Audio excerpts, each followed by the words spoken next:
Well, hi everybody, and welcome to the virtual Cobalt Cafe. It is week number 306 of our series.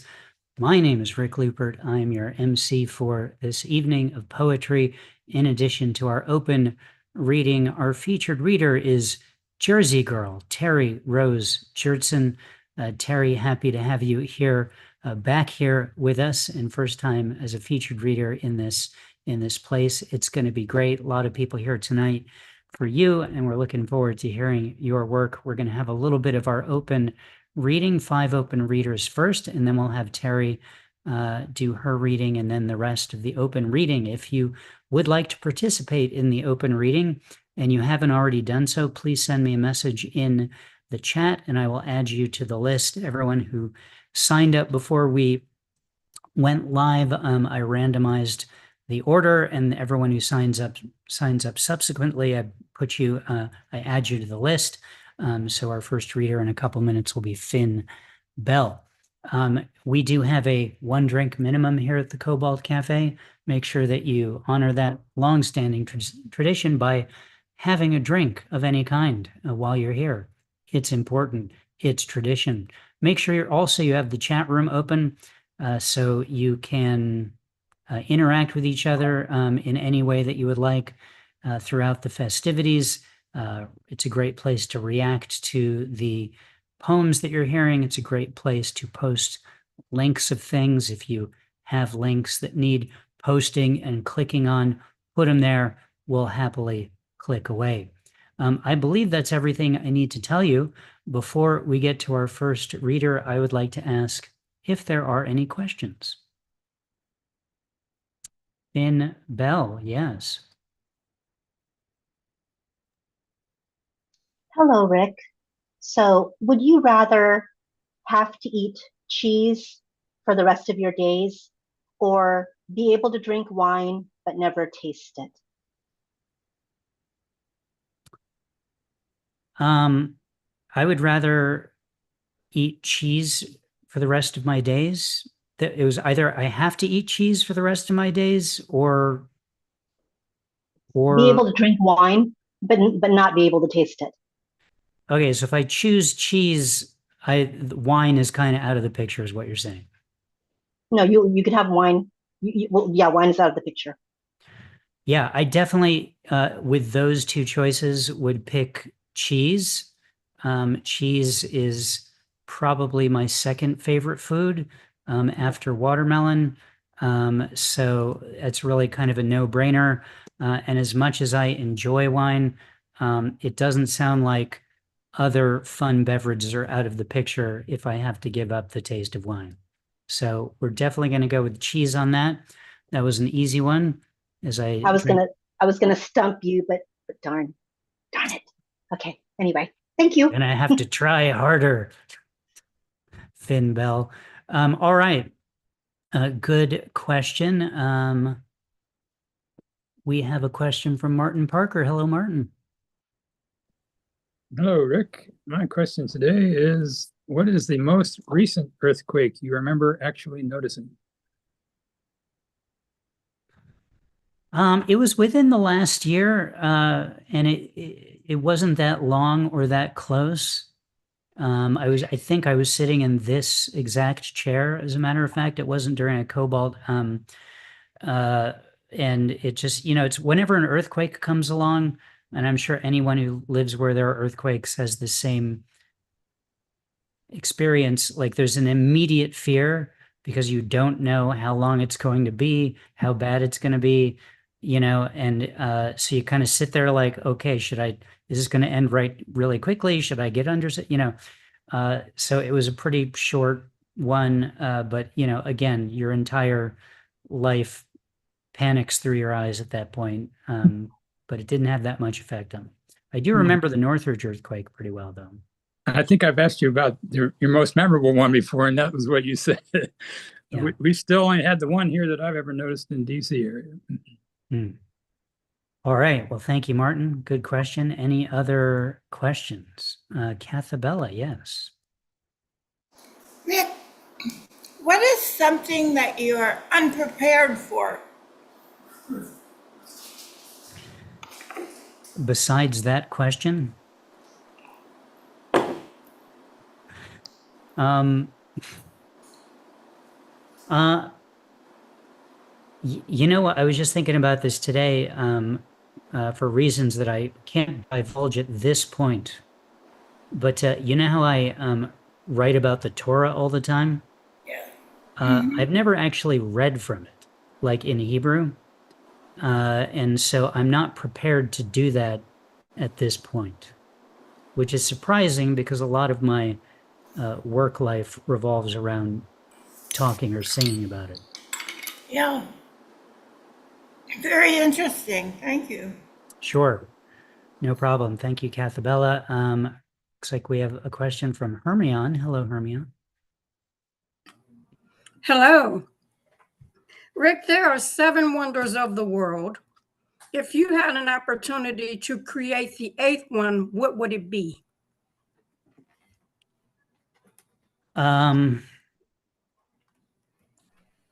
I'm going to have to go with peace on Earth because it seems like a natural phenomenon that we really need, and maybe it needs to be a human-created phenomenon that seems unattainable, or at least so far. So that would be a wonder if we could pull that off. Excellent answer. Thank you. Sure. All right. Thank you, Hermione. All right. Oh, that's so nice, Richard. Thank you so much. Richard says in the chat that cobalt is a wonder. And for the 12 of you who know about it, I very much appreciate your keeping it a secret. All right, we're gonna. Oh wait, Brian has a question. I was all prepared to move on. Go ahead, Brian. Well, I'm listening to all these questions people are asking you, and the question is, are you entering a beauty pageant? And that's why you're having everyone ask you all these weird questions. I'm not entering a beauty pageant unless you think I should. Well, I'll leave that. I'll leave that to Terri. Okay, we'll see what she has to say about that. No, it's a long-standing tradition to have a question and answer period. It's something I used to do at the in-person Cobalt. So when I started up the virtual Cobalt, I tried to bring all the elements from that event to this event. And the only one that hasn't really made it is the group poem, because it's a little harder when you can't pass a piece of paper around to have to be on passing messages around. And the group poem every week was terrible and terrifying when we rate it at the end. So it's probably better that way. But that's where that comes from. All right, we're going to get going. 5 open readers, and then our reader, Terri Rose-Jertson, our second on that, Sam Hardy. Please welcome our first reader, who happened to also be our first question asker, Finn Bell. Hi, Finn. Hey there, Rick. Good evening, everybody. And Terri, looking forward to your feature. 2 poems from me tonight. The first one is titled Back to Green. This is after Max Richter's The Poetry of Earth. I long to become swallowed up by the green of everything, whilst traveling to no particular endpoint. Can we be people again? Just persons living our lives, arms flung wide to receive its unabashed fullness, sipping deeply of the chaos darting beneath its clear, uncomplicated waters. What of this perpetual rushing to and fro, too busy to question the why, too anxious to go back to the root of what seemed to be so important, so alluring to chase after to begin with? Have we evolved into a connected, intricate network of sophisticated mechanisms, self-sustaining, self-imposed isolation, toggled on, alone in the middle of a bustling, stifling, elbowing crowd? It seems, my friend, that this is the last great joke. We are the unwitting punchline. In seeking this elusive, deeper connection, the one tribe to which we come home, we have alienated our kin, severed from our flailing, hungry roots. We can no longer call this place native land. Our feet point in all wrong directions, following maps that have skewered their intent. Compass lost and found, needles spinning and pausing, once knowing fragments of true north, now turned to myth. We pound pavements that will always feel alien and sloping to our bare, aching souls. Nature appears in the headlights, out the window on a swift, winding car ride at dusk, wheels turning along long ago pathways when we thought we had forgotten the way back. We are shocked, alive, vibrant and green in remembering. I have become swallowed up by the green of everything. Breathe in, breathe out. Come be devoured too, but please leave me hidden in leaf cover as you drive away and do not glance back, not even once. And then the last poem is titled, thank you, We Awake. We awake, sublime meets surreal. We awake in the serene and stillness. Equilibrium tames twilight with turquoise farewell. Light and dark entwine their essence and capture, kiss the other's cheek and eyelids that let go. Heaven poses her own geometry problem and gets all the angles right. We awake among the stratosphere to dawn's threshold, held in playful ransom. The generous curve and the oceans wait their turn to make waves, dressed in regal, coquettish casual, playing it cool and holding court. Sea goddess suspends her breath until the halftime show, mediates kingdom-wide quarrels in the by and by. We awake between crepuscular and celestial, spanning its silvered and gilt lining promises of breakthrough. Horizon and soon inducing profile gathers the downy clouds to his chest, flashes a peekaboo ray and hints at endless possibilities. Sunlight shows off, causes a lightning bolt of flashbulbs to fracture, pop, excite sunscreened paparazzo, and stirs up a media storm. Thank you. Finn, you've set the theme tonight as beautiful poetry. Thank you so much for your work tonight.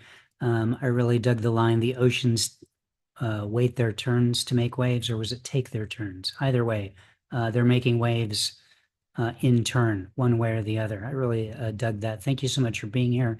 Thanks for opening up the reading. Round of applause for Finn Bell. On deck, Richard Loringer. Please welcome Sam Hardy. Hi, Sam.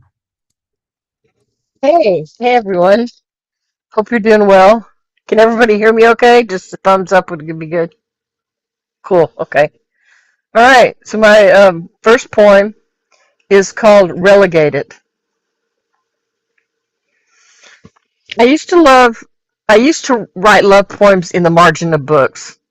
My words hidden between mathematical equations, relegated to the edges of the page as though they didn't deserve the center, didn't deserve their own page. I wrote in a whisper when I wanted to roar. It took years to find my voice, but when I did, writing in the margins wasn't enough anymore. Now I write past the margins.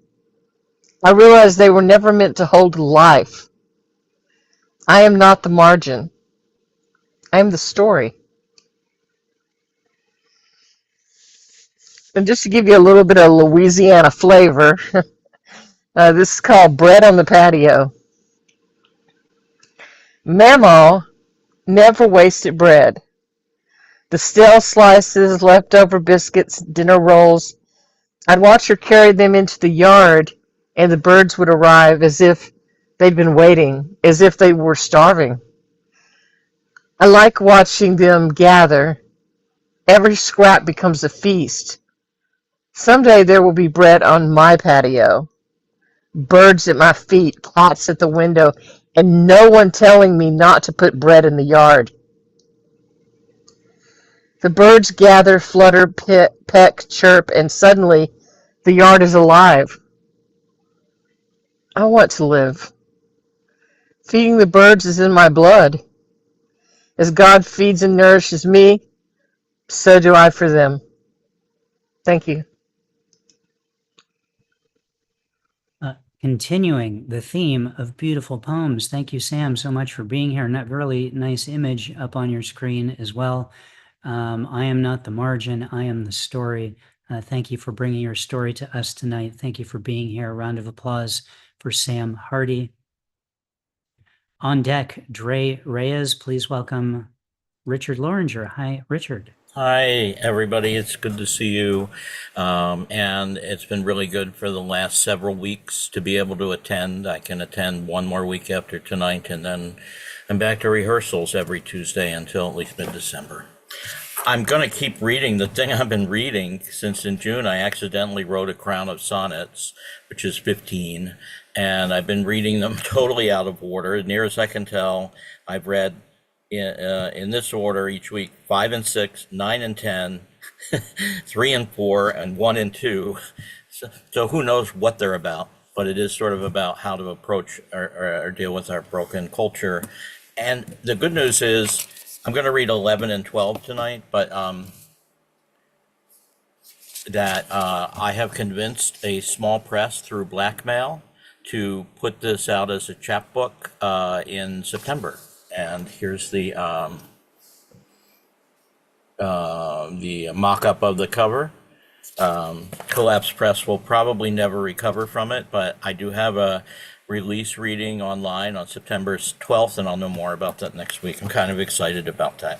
I can't believe the blackmail worked, but it was really good blackmail. Okay, I'm going to shut up and read you 2 sonnets. These are sonnets 11 and 12. They're the most prosaic of all the sonnets in the set.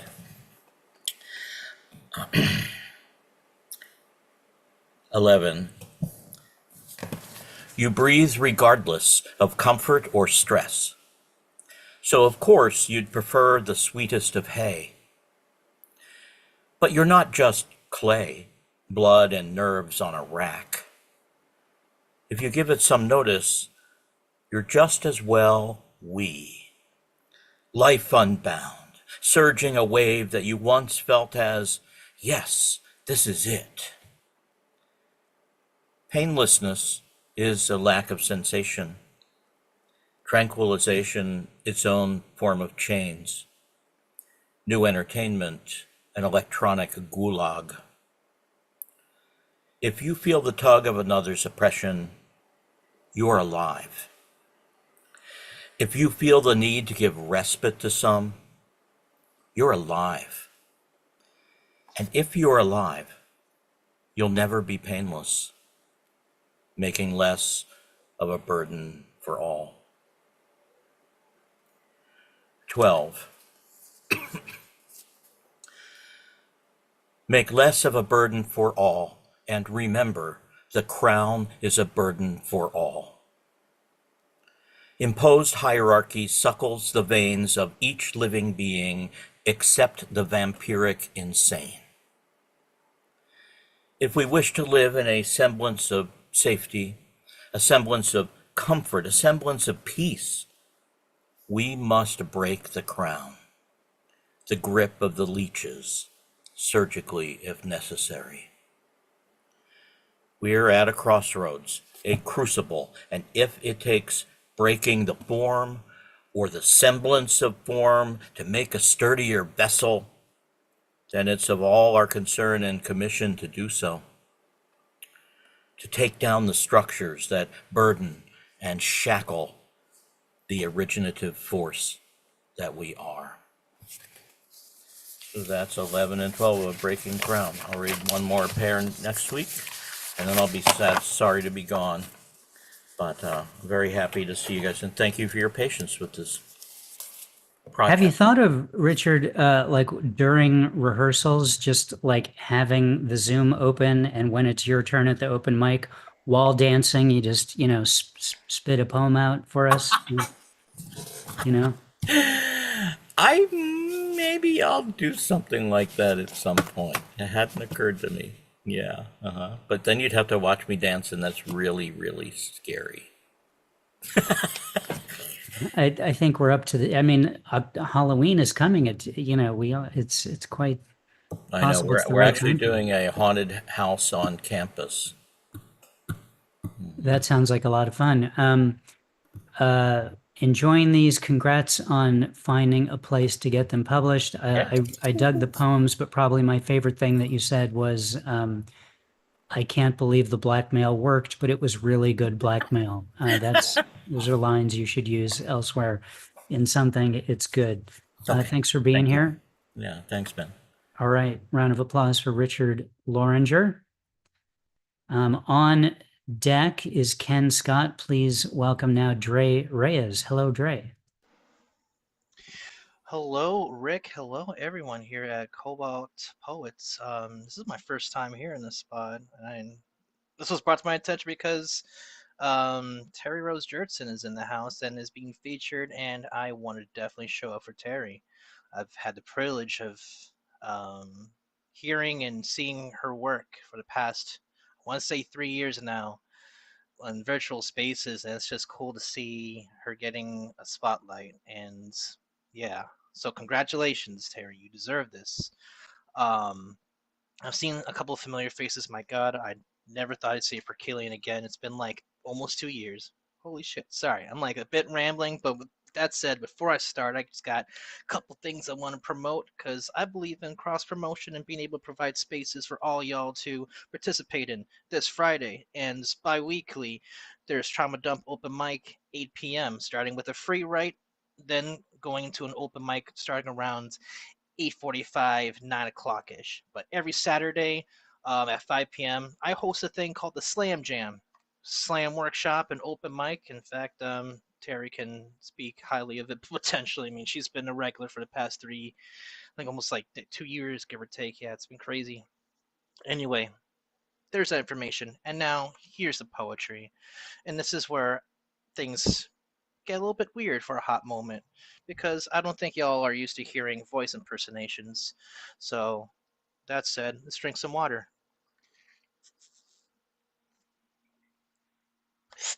So I'm going to introduce y'all to my work with Whatever Happened to Beanie Babies in the voice of Gilbert Gottfried. Stampedes of crazed adults, trampling children, storming shells in the fashion of Allied forces storming Normandy Beach. Grown-ass adults investing their life savings into purchasing the rarest of their kind, only to lose almost all the value of their collection.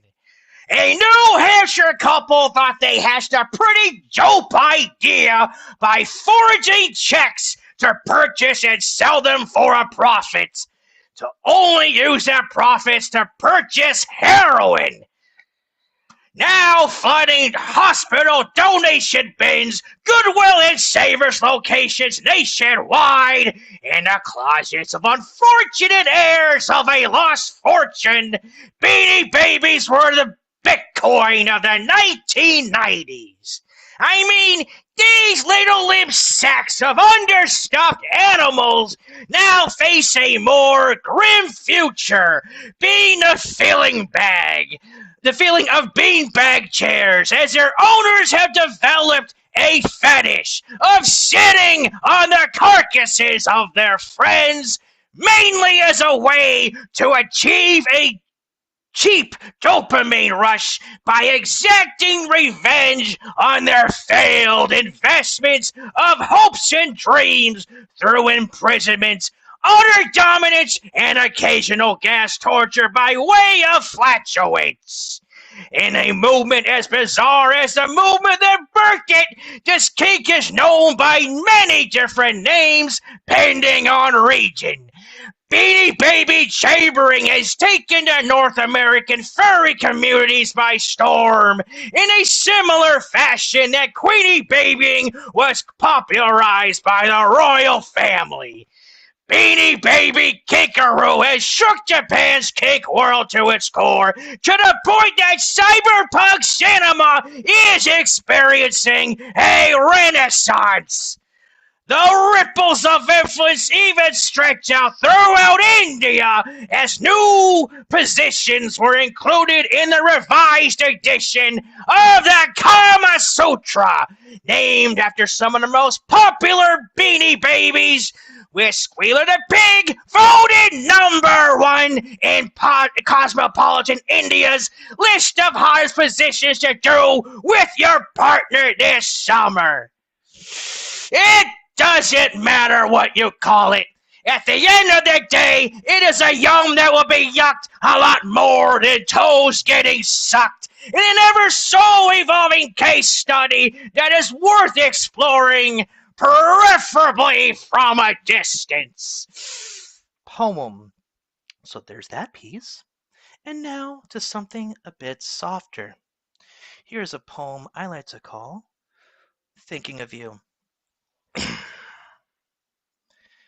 As much as I wish to be sharing time and space with you, holding your hand, making constellations with our starry-eyed glances, there's an uncanny way that you have at making me light up whenever I see darkness.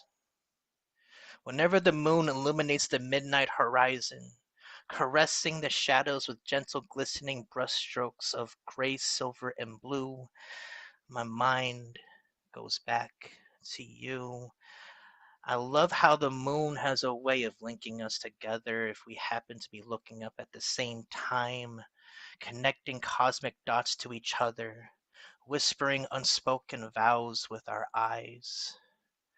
I like to think that there is a way to connect each other when nights are just way too busy for a chat. We just look up and appreciate the celestial serenity simultaneously, sending a calming, comforting frequency. Anytime I'm encountered with spooky stuff, again, my mind goes back to you and your admiration of the macabre and the unconventional. You find beauty in things that the majority doesn't, and I find that beautiful. Souls have a way of finding each other in graveyards, and I can't help but feel that it's true when we're talking about me and you. Every time I see a cemetery these days, I'm whimsically daydreaming of photography walks on sacred ground, respecting the dead and being amused by what can be found through each other's perspectives, through shared passions. I yearn for this kind of soul bonding, bridging from death to life to be able to experience the same ecstasy of life in an orgy of energy with nature, tiptoeing through the tulips in a botanical garden. Anytime I see a flower, again, my mind goes back to you. Oh, how we have a way of blossoming through concrete. Deeply rooted, resilient, and adept at adaptation, we have had our ways to grow through this crazy thing called life.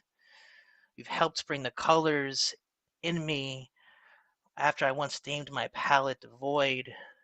Here, have some photos I took from my morning walk. This is the closest I can get to giving you flowers from a distance. Hopefully, this gesture can be a way to add some color in your life in return. And every time I see your last name or first name pop up for prescriptions for patients at my job, I can't help but feel a lightness in my heart that eradicates the heaviness of the stress of 3 call-outs on truck day. I just know that's one surefire way to put a smile on my face. Anytime I hear Ice Cube's "It Was a Good Day," or Kansas's "Carry On My Wayward Son," or anytime I hear a British accent, anytime I eat olives and cheese, Sicilian-style pizza, or diner food, anytime I play Kingdom Hearts or Dominoes, anytime I see Monsteras chilling at a plant shop, or a horror or Disney film, anytime I smell a coconut vanilla fragrance, my mind goes back to you. There are just a few examples of my mind's way of simulating the experience of having you here from afar, the calming reminder that you're always here with me. Until I have you in my arms again, let me hold on to these brief moments of you. Poem. Thank you for the space.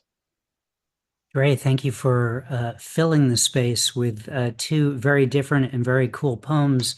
Very sweet that you came to support Terri. I know she appreciates it, and it's all going to be worthwhile that we're having this evening.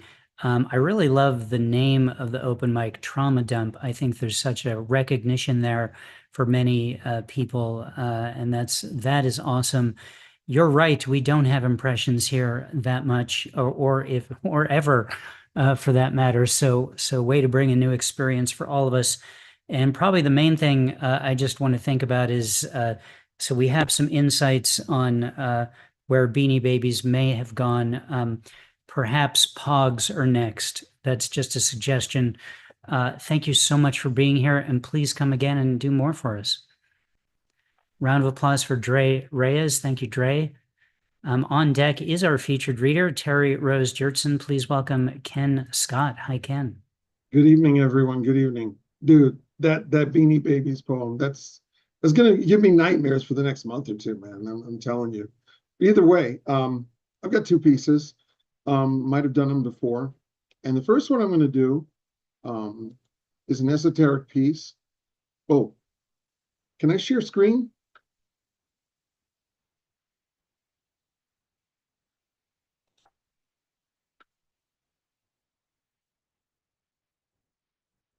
Okay. Okay, thank you, thank you, thank you. This first piece I'm going to do is called Reality. Distractions are subtractions, preventing the fulfillment of actions that would produce beneficial attractions in the alchemy of reality. Inward thoughts turned outward by hours of doom scrolling and porn scrolling like digital addicts rolling up the umpteenth one and puffing their futures away. Social media prison playgrounds used by diabolical oligarchs, despots as substitutions for the meaningful evolution of the people. Reducing the masses to sheeple and asses is the ultimate crime against humanity, and the insanity of avaricious global tyrants is the most consummate tragedy of a nightmare that has monetized human life for countless centuries of mortality. Nevertheless, the reality has always been paintbrush to canvas, mental, disciplined thought life, governing fundamental cycles of cause and effect, affecting one's existential residence on that sacred polarity of light and darkness, good and evil, life and death. Every breath, yet another majestic symphony of celestial reality in the heart of the all. Kings rise and fall by the rhythm of the mundane, a plain of desolation, parched as the burning deserts of greed, a life lived on the wrong polarity of darkness. The evil, the death, the devourer of all breath, scorching the soul of cold blindness. Abysmal harbingers of wretchedness from a global empire that refuses to see. Yet the simplicity resides in oneness with the infinitesimal infinite, with the limitless wellspring of possibility, with the fountain of life for all reality, thought spanning galaxies in the briefest eternity, the water of life ever flowing from bright palaces on the highest verdant mountaintops, in the midst of the great celestial cycles. Our most ancient ancestors knew these places well, though the darkness has blinded our memory for countless generations. With the meditations of the inward journey, the eye is opened and can thus truly see reality. And that's that one. The next piece is a personal reflection on my life as a multidisciplinary artist and how this society has forced me to seek the more technological route to put food on my table, clothes on my back, and a roof over my head. I don't hate technology. I just hate being used as a leash around my neck, to keep me working. So this piece is called Superhero. In the Quentin Tarantino movie Kill Bill Volume 2, the main villain, Bill, described similarities between his elite assassins and superheroes like Superman. He also compared Superman to Batman, where Batman was an ordinary multimillionaire who had to put on a disguise in order to be the superhero, while Superman was a superhuman alien who had to put on a disguise in order to fit in with the rest of humanity. Because I was born with multiple intellectual skills, including but not limited to graphical arts, creative literature, poetry, musical composition, piano, guitar, and a singing voice, I felt like I was born as Superman. But in order to survive in this monetized authoritarian society that apparently has a problem with my Black ethnicity, I had to put on that Clark Kent bread and butter job disguise, obtain a bachelor's degrees in computer science, master the skills of information technology, and learn how to fit in. It was either that or deal with the kryptonite of unemployment, poverty, starvation, and homelessness. And in addition to the ubiquitous kryptonite of American racism, I have been Clark Kent for so many decades now that I am being poisoned by an even worse and far subtler form of kryptonite toxicity: aging. This has forced me to look inward and pursue a wisdom that is both superhuman and supernatural, the personal fountain of life that heals and rejuvenates both flesh and soul, the stuff true supermen and immortals are made of. Thank you, everyone. Thank you. And thank you. I've never thought of aging as kryptonite before, but I'll be thinking about that quite a lot going forward. Thank you so much for that. That's how it feels, man. Yep. Thank God for the yellow sun, I guess. Thank you for being here, Ken. Appreciate your presence and your work. Round of applause for Ken Scott. After our featured reader on deck will be Stuart Mincer, which leads us now to our featured reader, Terri Rose-Jertson. Terri, I just learned today, is a Jersey girl. I don't know if you're from there, Terri, or if you just happen to live there now. I was born in New Jersey. I lived there for less than a year, so I really know nothing about it, except that I'm from there. So, you know, that's something we've got going on, which I very much appreciate. Terri is a creative author, a wife, a mother, and a peer recovery specialist, all of which are truly important things to be. She started writing relatively recently during the pandemic as a form of therapy. See the open mic name Trauma Dump for reference for my thoughts on the importance of that. That's 6 years ago at this point, 5 years ago. So you've got a bunch under your belt, Terri, and have achieved quite a bit. Not only as evidenced by the fact that you're here in this spot tonight, but by how many people have come out just to see you and the nice things which have been said about you already. You truly know that we're in for something special and good and maybe even important when people are excited that you're here and people show up just for just because you're here. Her first solo poetry book is called The Chameleon Chronicles, which I'm going to post a link to after Terri reads. Terri, I'm super happy that you're here with us tonight. Jersey, please welcome our featured reader, Terri Rose-Jertson. Thank you. Wow, what an introduction. Okay, so I'm just going to get right to it. Where did I come from? I came from the moon. I'm now to understand that we've been here in multiple lifetimes and personas. Every nationality, every race. We are, according to the latest truths disclosed to us by the beings of light, that we are recycled souls. We regenerate from a device placed inside the moon. We die, return to the dust, our spirits levitate and go back there, and then we start again. Some intelligent being figured out reduce, reuse, recycle before it became a conscientious thing to do with our trash. Some intelligent beings deduced people are intergalactic trash, too useful to throw away. They need us for food for the lizards, blood for adrenochrome, and meat to feed back to ourselves like chickens, or to breed us like cockroaches to keep things moving so we are not allowed to permanently die. Proving that there will never be rest for the weary, and you're not going to rest even when you're dead. This piece is the poster piece, which didn't make it on the poster, but this is where the poster design came from. Canary. The thing about canaries in a coal mine, they could have flew the other way. The canary in the story doesn't have to be a victim, as so many of us end up becoming because we gave away our rights, our autonomy. We didn't fight for them. The canary did the same and lost her life as a mother, having my son taken away. Canary turned alky, drowned herself in booze deluge. There are the women under siege. The power is stripped away, and we are too tired of fighting to get it back. This piece, next piece, is about Zelda. And if you don't know who that is, you're about to find out. Who was I before I became?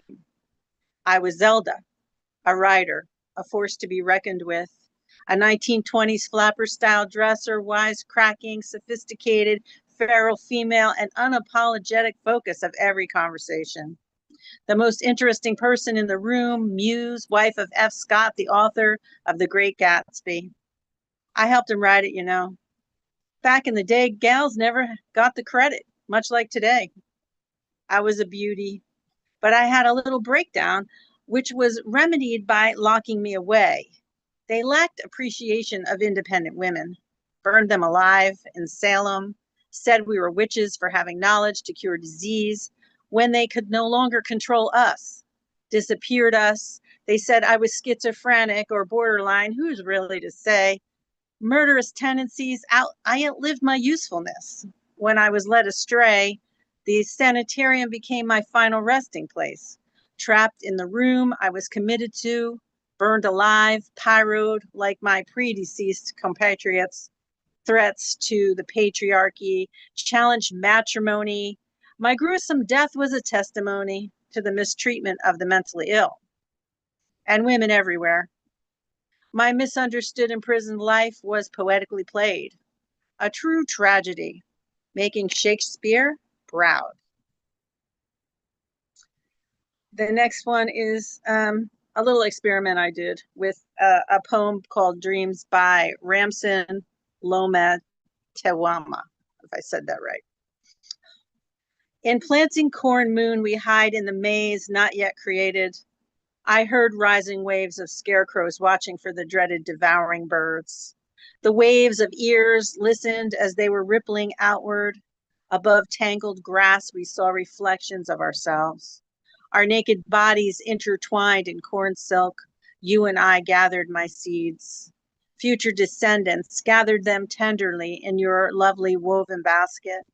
We sat above blue-gray clouds. They reminded me of the infatuation displayed in your eyes, never wanting the days or nights to end, watching infinite fields of dark water, illuminated under the corn moon.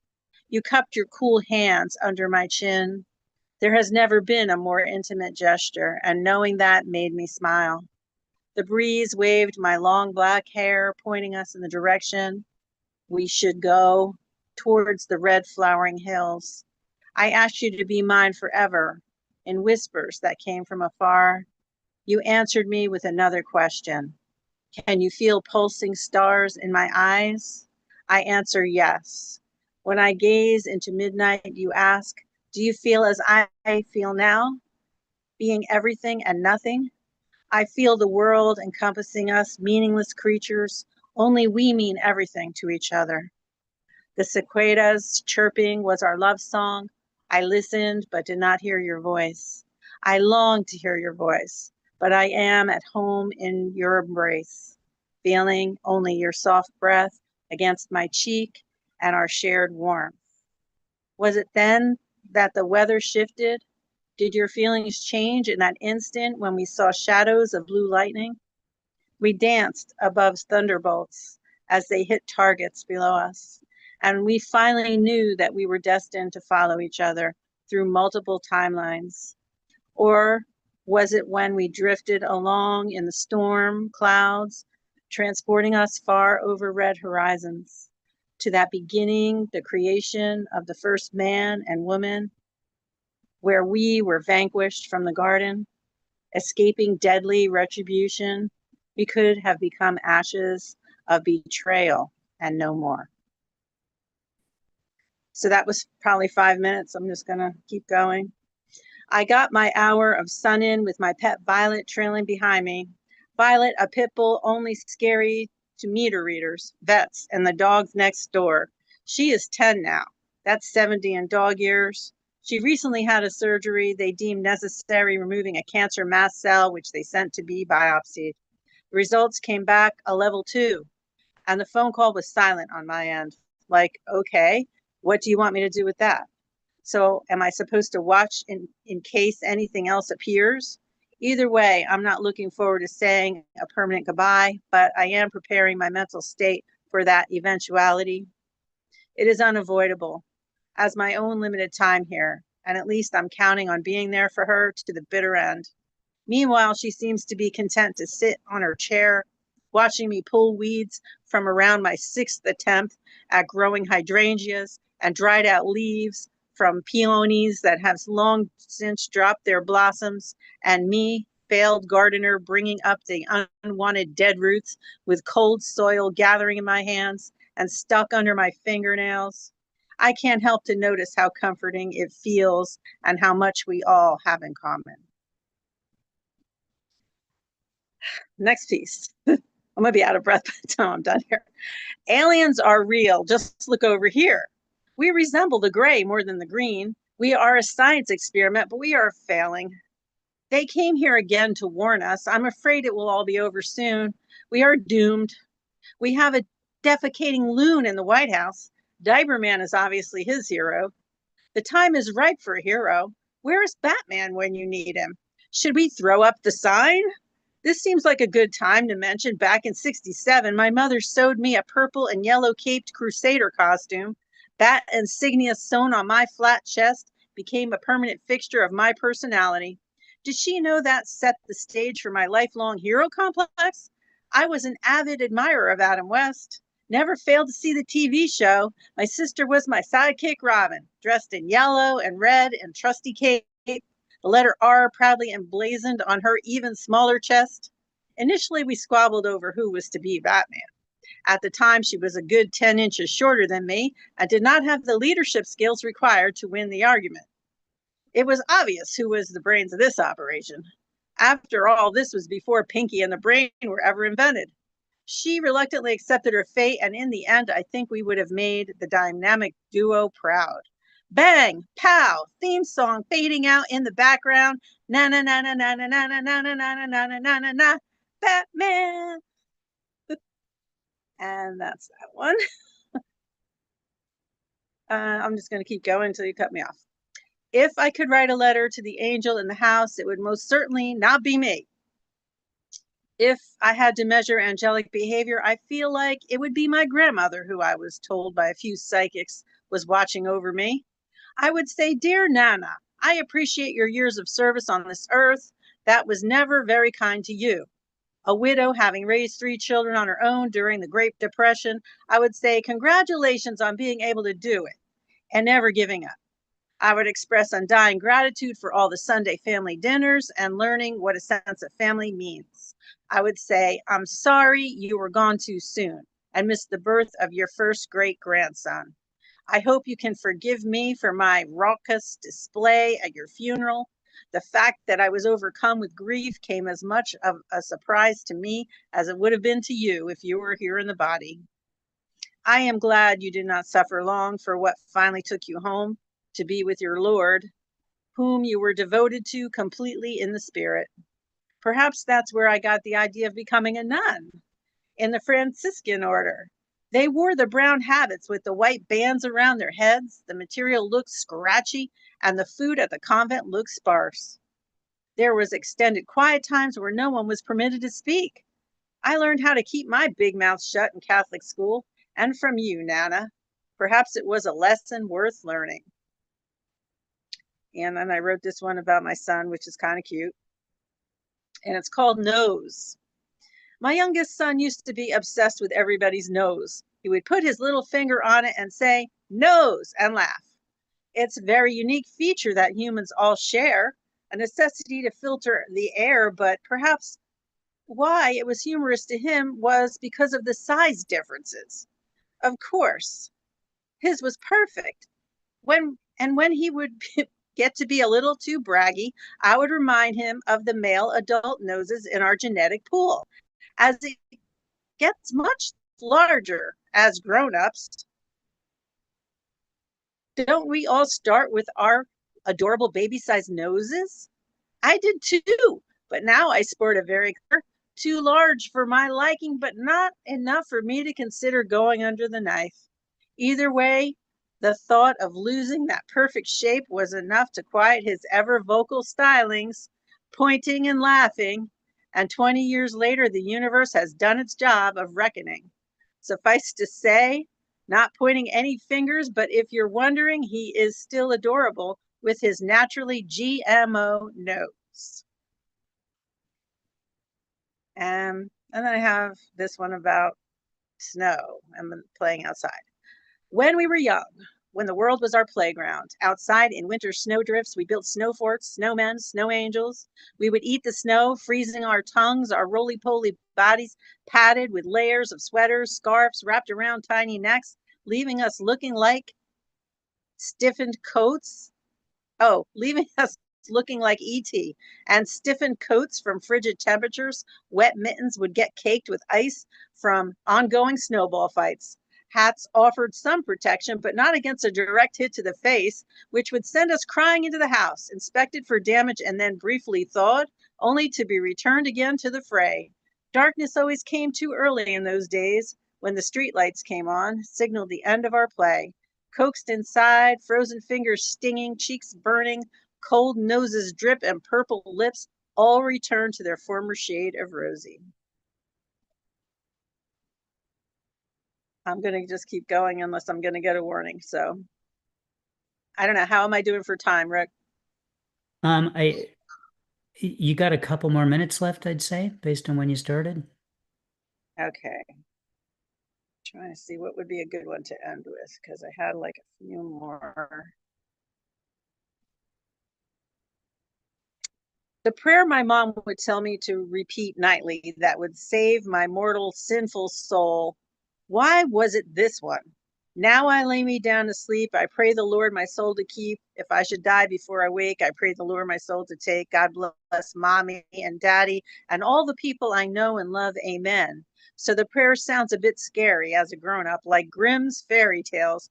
Could have been the source of all my night terrors, because why would I pray for God to take my soul? Is that a death wish or something? I had no suicidal tendencies yet, but I can see how I got the idea at an early age of a calling. After this prayer drummed into my head as soon as I could speak, became a mantra of sorts. My mother used to use it as a form of protection of sorts, saying that better God have my soul than the devil. I imagine God's blessing everyone still worked as an ending. At least Dickens agreed. So I guess I can end on that. Cool. Terri, thank you so much. A great set of poems. I love the way you're kind of documenting your life in this work. And we've learned a lot about you and your family and what you've experienced through those poems. That was cool. I love the line that you began with. I came from the moon. That's just brought me right into what you were doing, and there's a lot of great lines in there. Someone else also commented on the cicadas chirping were our love song. Really awesome work. I am going to paste some stuff in the chat, and then also share the broadside that I made for your home. You mentioned earlier that the poem didn't make the poster, but it did. As a matter of fact, the flyer for the reading is sort of a tease for the broadside, but this is the actual broadside with your poem Canary on it, and anyone can download this now at the Cobalt Poets website poetrysuperhighway.com/cobalt. Pasted the link in the chat. Or if you're there already, just click on broadsides. It's an 11 by 17 print that you could consider downloading, printing, or just looking at for the rest of your life in any way that you would like to. This is how we compensate our featured poets, and we ask that you consider tipping them for this, just like at an in-person reading where a hat might go around and you might put some money in it. Anyone remember in-person readings? I do.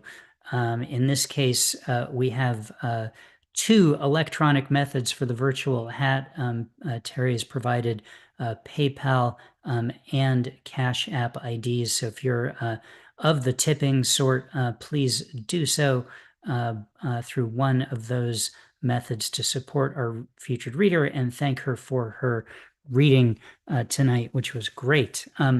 Also, as I mentioned earlier, you can, a great way to support a poet is by buying their book. Chameleon Chronicles, Words Never Spoken, is available at the link that I also pasted in the chat at Read or Green Books. That's a great thing to do. Publishers really like it when they see their authors' books being bought too, so it's all around a really awesome and good thing. Terri, thank you so much for being here. It was really great to hear you read. You've been here before. I hope you'll keep coming back and participating in the open because you've got a lot more to tell us. Thank you. Thanks, everybody. All right, round of applause for Terri.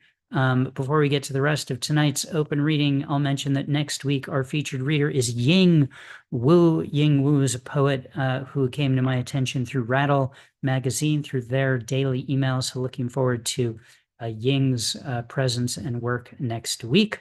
Here's who I have on the list in this order for the rest of tonight's open reading. Stuart Mincer, Generalissimo Brian Franco, Sangeeta, the Collab, Cathabella, Siggy, Jackie, Chris, and Hermione, Jared Campbell, Martin Parker, Denise Dumars, Bill Gaines, Christopher Bogart, Jennifer Elise Wang, Ed Potastic, Dig, Wayne, and me. If anyone would like to be added to the open reading list, you are more than welcome to do so. Just send me a message in the chat and I'll be happy to add you. My apologies if you already did that and somehow I missed it, but you're more than welcome to be on the list.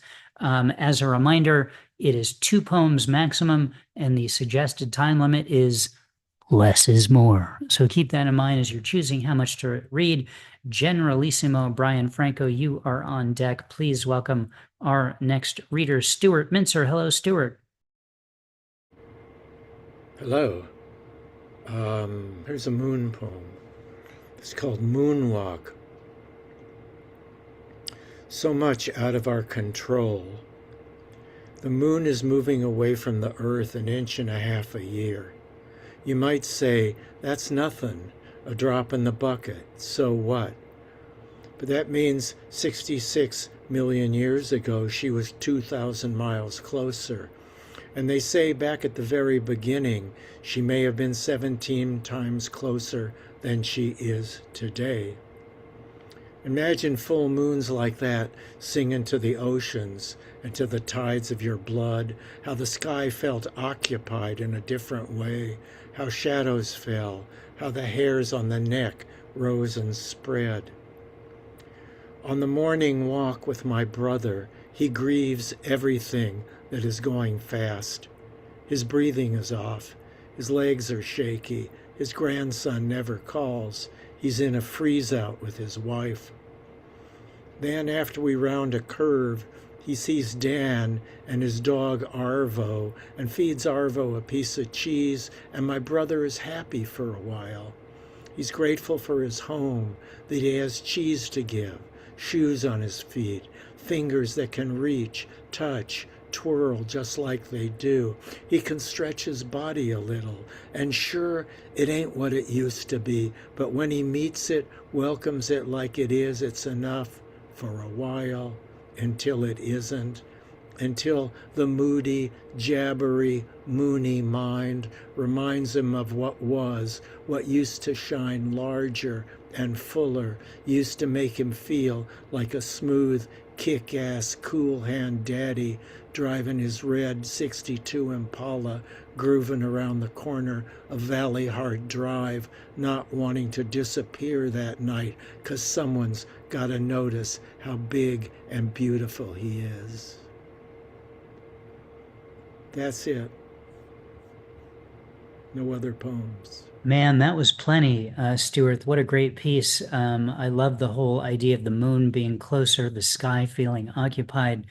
Really great visual you gave to us in that poem. Thank you so much. Really nice to see you again. It's been a while. Come back sooner rather than later. Round of applause for Stuart Mincer. Thank you, Stuart. On deck is Sangeeta Kala. Forgive me if I'm not pronouncing that right. Please welcome now Generalissimo Brian Franco. Hello, Brian. Thank you very much, Rick. I can't be on camera because my internet is very weak right now. So I have two poems. The first is called Why the Denizens of the East River Prefer Jewish Cuisine. At my grandmother's funeral, I shoveled dirt onto her lowered casket. A year later, when her headstone was erected, I placed a stone atop the grave. The same happened after the deaths of my father, mother, uncles, and aunts. When I revisit cemeteries, I always place new stones atop graves. The last time I was in Alabama was 3 or 4 years after Mom's death. When my oldest brother wanted to go to the cemetery, I informed him I wanted to go by myself. I found new stones in a bowl in the cemetery gazebo. I placed one each on my parents' graves. I returned back to the gazebo for a few more to place on a few other graves. This ritual of mourning feels like a sigh after a breath long held. When I put a new stone onto a grave, it feels like something new, despite that no stone on earth is ever new. Every stone placed onto a grave becomes a memory of that person that comes to surface at that moment that can induce laughter or tears or silence or even a conversation with the dearly departed. I've expressed to my brothers my desire to be cremated and have my ashes dropped into the East River from the Randall's Island walking bridge that overlooks where I used to jog when I lived in New York City, a place where I felt a sense of zen, if zen is even possible for someone like me. And maybe the people who know I opted to be fish food rather than buried will take the time to climb the stairs to the Randall's Island walking bridge to drop a tiny rock to where my soul might finally find its zen. And then the next poem is called The Most Important Strings Are Born of Hearts. And here we go. As a young ukulele, I believed I could grow up to be a 12-string classical guitar. I longed to be played in the courtyard at the Guggenheim in Bilbao, Spain. As a teenager, I decided I could be a six-stringer owned by a folk singer who dabbled in the blues. I had heard how good it feels when a blues singer slides a metal tube over his finger and makes your strings orgasm. But alas, I never experienced a growth spurt. My owner, who only played me for his family in Hawaii, gave me to his surfer son, who took me with him as he surfed his way around the globe. The tattooed boy tattooed me with stickers from everywhere he surfed, as if the stickers were stamps on my passport. Then one day he got hurt and could no longer surf. He spent the rest of his life in a wheelchair.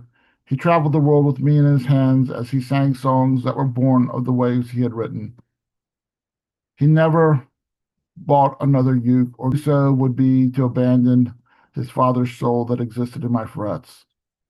Though he fell in love more than once, he never married. He believed his mission in life was to spread the love and humanity he had inherited from his father. When I was a boy, I was a gift to a teenage boy who listened to folk and blues and Spanish classical guitar music. Though he would play me and sing to girls he thought he loved, then to his wife and child, I always thought he longed for more strings, but he never replaced me.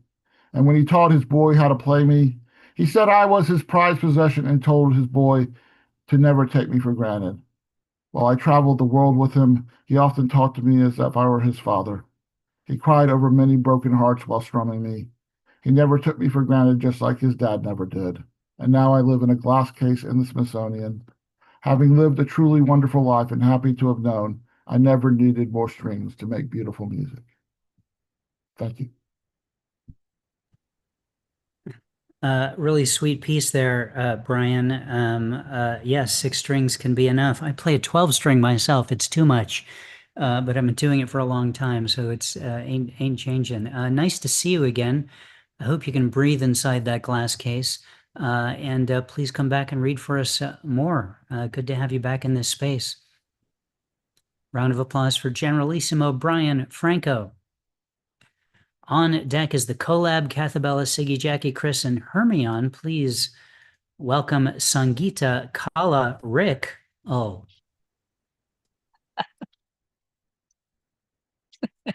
Thank you, Rick. I was going to read a hairbone of mine again. I like reading my hairbone. I don't know. But to Martin's question that he asked, that reminded me of something. And I pulled up this another poem of mine.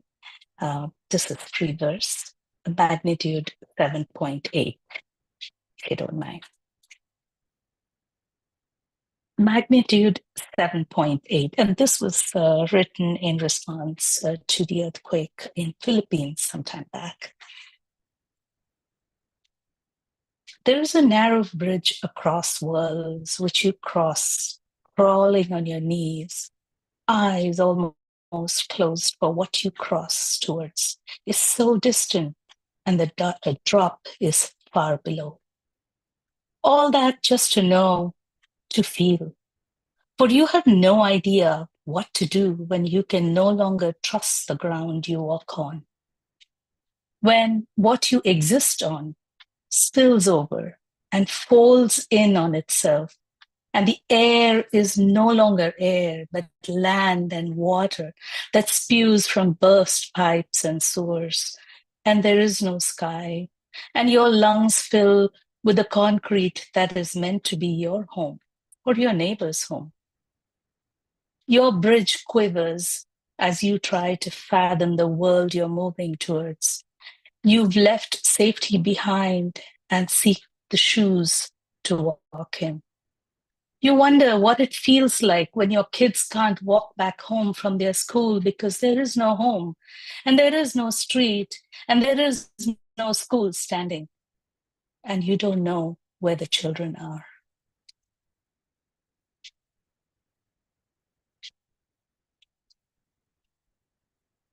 Thank you. And now I have a hairbone, a very short hairbone. The title is in German, Bäckerei Konditorei, that is bakery and confection shop. Yeah, and this is from my book here, with which we've written with Vidya Shankar and me, light and line drawings. So, Bäckerei Konditorei. A short walk from U-Bahnhof is a sex shop with a single mannequin in the window, along with a few bits and bobs. Housed in an unassuming building in a quiet residential neighborhood, the shop sits diagonally across a majestic old church. I often think of plopping myself on a chair at a corner to count which building boasts of more people entering it. I wonder which morality strings in my own life I'm struggling to tug. Stop sign at empty crossroads. I roll the car to a halt. Stop sign at empty crossroads. I roll the car to a halt. Thank you. I like a good rule follower, Sangeeta. Well done there in the piece at the end of the hairbone. You made my bridge quiver tonight. Thank you so much for your work. Nice to see you again. Thanks for being here.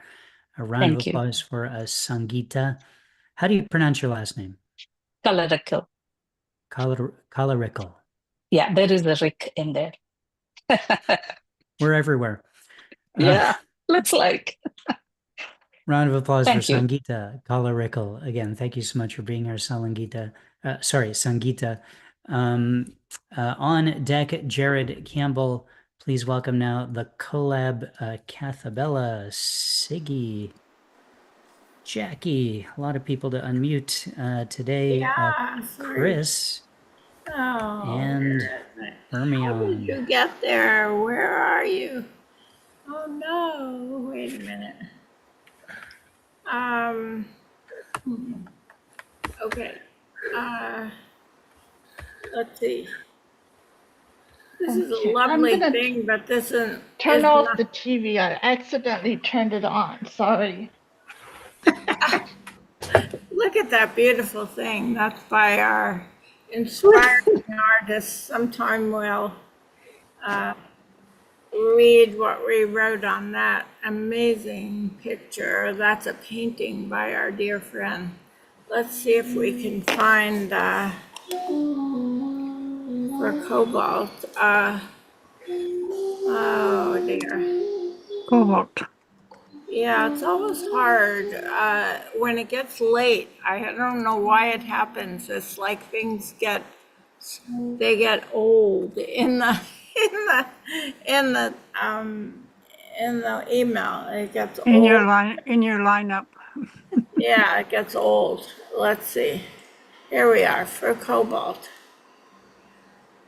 Okay, here we are. Can you see that or not? No. Not yet. Because I didn't share it yet. Okay, let's see if I share this, if it will work.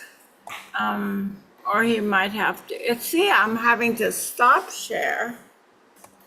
I have to stop share.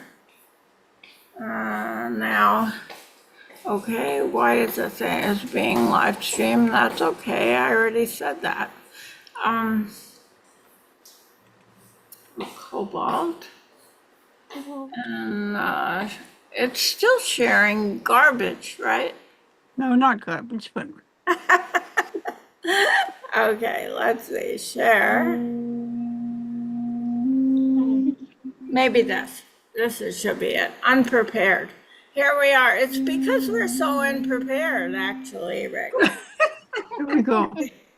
Here we go. And Hermione has shared the recipe. The recipe is in the chat. The recipe is how this poem was born, because we had some inspiration. And if you look in the chat, you'll see Hermione suggested we share the recipe.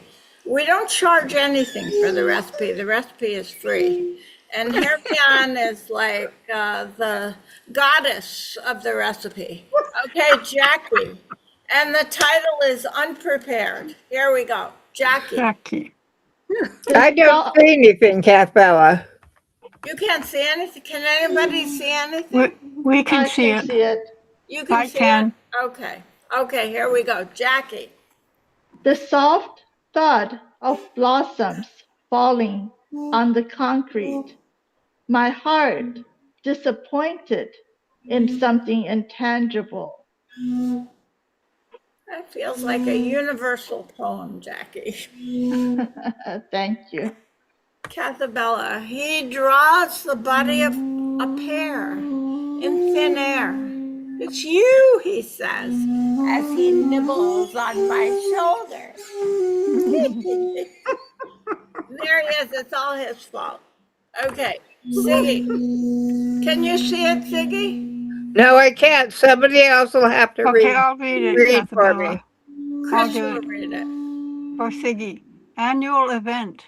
Got my body up early. Blueberry pancakes under a huge tent. Bodies filled to the brim.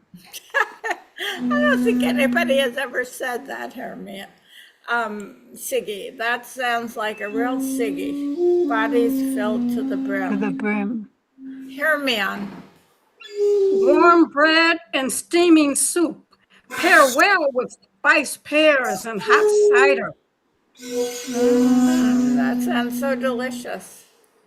Don't worry, I know how to fall naturally when I need to, thanks to yoga, Tai Chi, and my silly personality. Jackie. Stepping into spilled coffee with a smile. My feet were too deft to stumble and fall. I love that. Deft feet. Yeah, I'll A read little Siggy. nickname for you. I'll remember that, Jackie. Okay, for Siggy, she fell for him. Hook, line, and sinker, he took the bait. She chased him till he caught her. Oh, cute. Her man. I fell in love the first time his Jackie.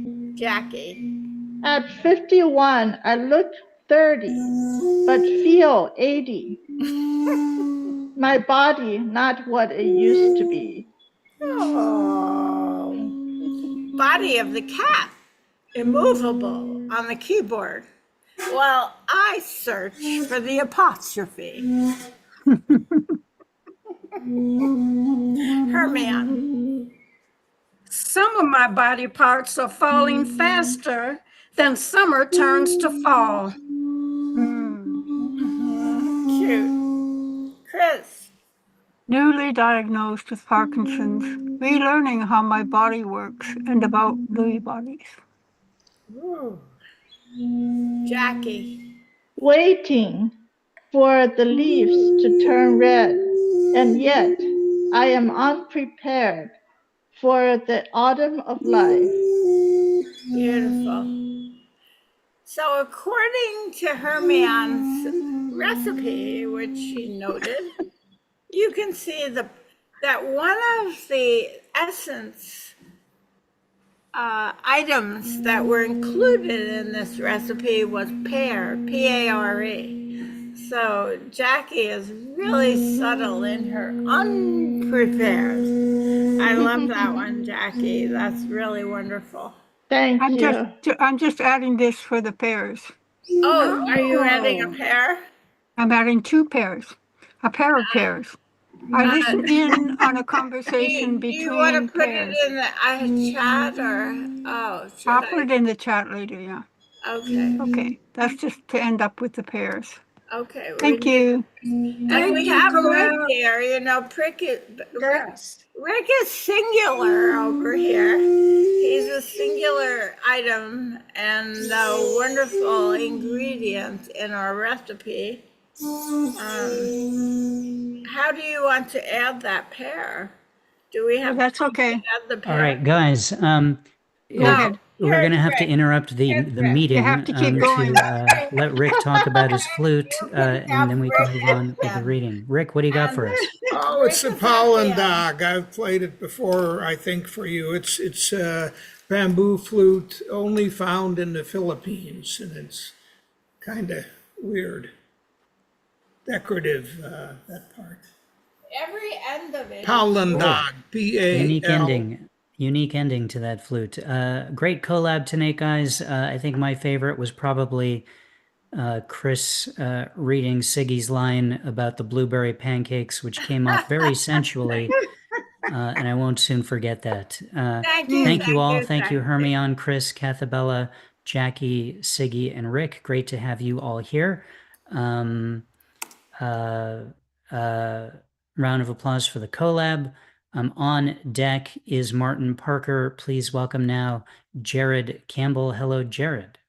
Hello. So today I've got 2 unrhymed double sonnets.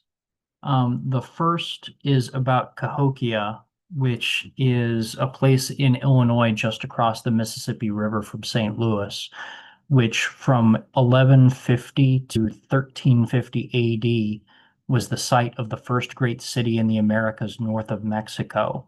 And at its height, it was more populous than London, England. So it was a huge city, and there really was nothing like it in between that and the foundation of the United States, pretty much. Cahokia, Mound 72. The two men were buried wrapped in capes, covered in thousands of cowrie beads. The capes decayed, so they were found as loose bones and loose beads. Time undoes connective fabric and leaves hard, disjointed facts. They were buried with 4 beheaded men who'd had their hands chopped off. Some say they represented the 4 cardinal directions: north, south, east, west. It's as good a guess as any, but why do you have to cut their hands off? All the mounds are oriented on a north-south, east-west grid, except for this one. It points to the sunset on the summer solstice. Beneath the beaded elite and their retainers, pits held 77 young women. They were lined up on the edge of the pit, executed and dumped inside in what appears to have been a public ritual. The young women were without blemish, but they didn't enjoy the Cahokian diet enriched by beans, squash, meat, and fish. They were corn-fed farm girls, seized or accepted as tribute from the country to the city, our only city for 300 years, as if we had to forget the cruelty of the beaded elites before submitting to build another. And then the second is sharing a bench with a lady waiting for the bus. She thought I wasn't looking. She opened her box, took out a chocolate bonbon, and popped it in her mouth. After some blank-faced chewing, she reopened the box, took out a hunk of cheese, sniffed it, frowned, and threw it over her shoulder. She looked in the box and hesitated, pondering what to take out next, then flinched to find me watching her. She took a pair of earrings, put them on, and stuck out her tongue at me. She took a cough drop, swallowed it whole, and rummaged in the box. She took out an Hermes scarf, a champagne flute, a tray of ice cubes, and a dozen roses. She threw the roses to the birds and took a film camera and a guidebook for Milan. By now, things were coming out by themselves, spilling out of the box onto the ground by her feet. A polyester camisole, 3 cans of octopus and Galician sauce, a spotted turtle and a Pomeranian, the collected poetry of Wallace Stevens, 5 tubes of SPF 30 sunblock, a couple thousand light gray Lego pieces, a Delaware limited liability company, $32,000 in 10s and 20s, pills that looked like candy, and candy like pills. Isn't it all a lot of trouble? I asked her. It's all trouble. All so much trouble. How would I live without it? She answered, dreamily.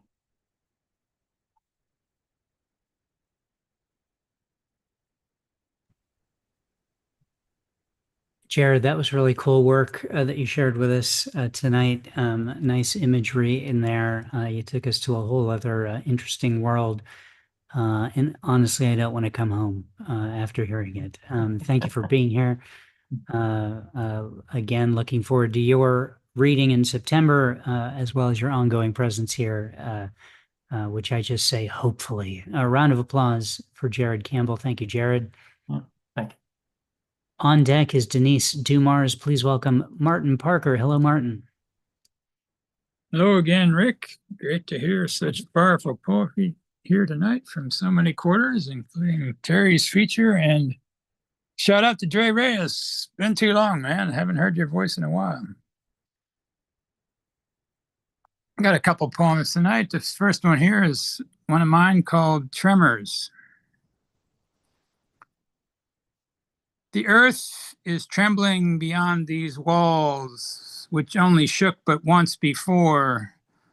The one recent quake to hit DC, I had to sit down on the floor.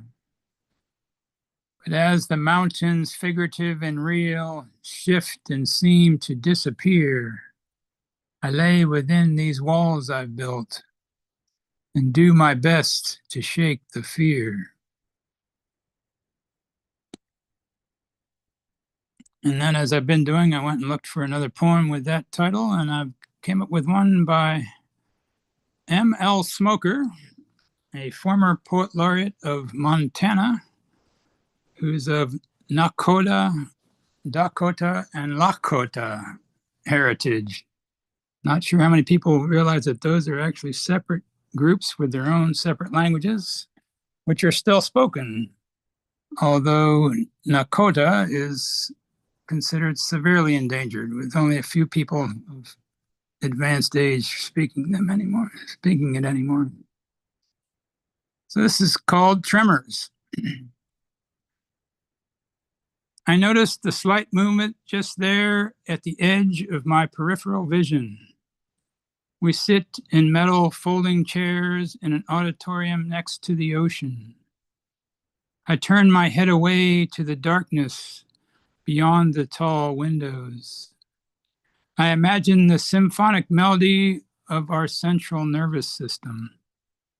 Cerebrospinal fluid, like the sound of sand swishing against the shore outside. If we still mapped our days upon the textile of seasons, we would know that when nights grow longer, it is time to tell stories, make amends, complete the tasks that can be done in daytime out in the open. But this feels like a secret that should not be acknowledged. Your hand now tucked carefully across your belly, layered into the fold of your pale blue cardigan. We sit in silence. Perhaps the only truth worth stating here is that my mother's final act of choosing to die over a life with me is literally unbearable. It has become the flame I can no longer pull my hand away from, involuntarily, almost impossible to relinquish. But you are a decent man, elegant too, one who has loved his family beyond measure. You will be remembered for the living of your full life. As minds and bodies fail, my own too, is this what is left to reconcile? A good poem, a gentle walk alone, my son's genuine laughter. If only we could repair the body with such measures. And thank you so much for that, and listening to a poet who's not that well known, I think, besides me. And I'll put my link in the chat in case you want to check out any of my linguistic artwork, as always. Thank you. Martin, thank you. You're breaking our hearts with that work tonight. It was great, and thank you for sharing the work of that poet. It's the difference between someone knowing a poet's work and not is someone bothers to read it and share it with other people.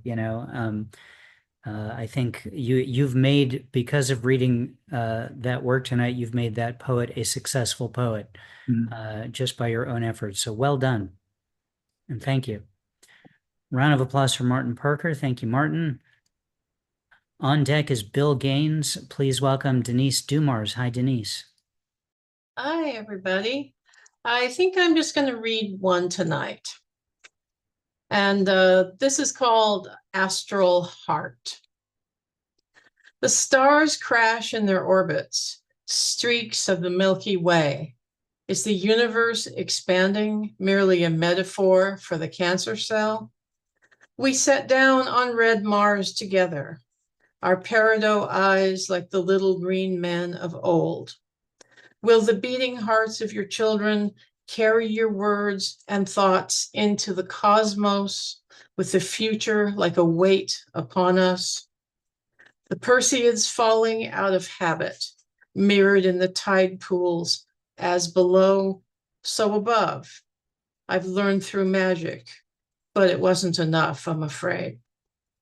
nor all the prayers of oysters, nor all the ragged claws.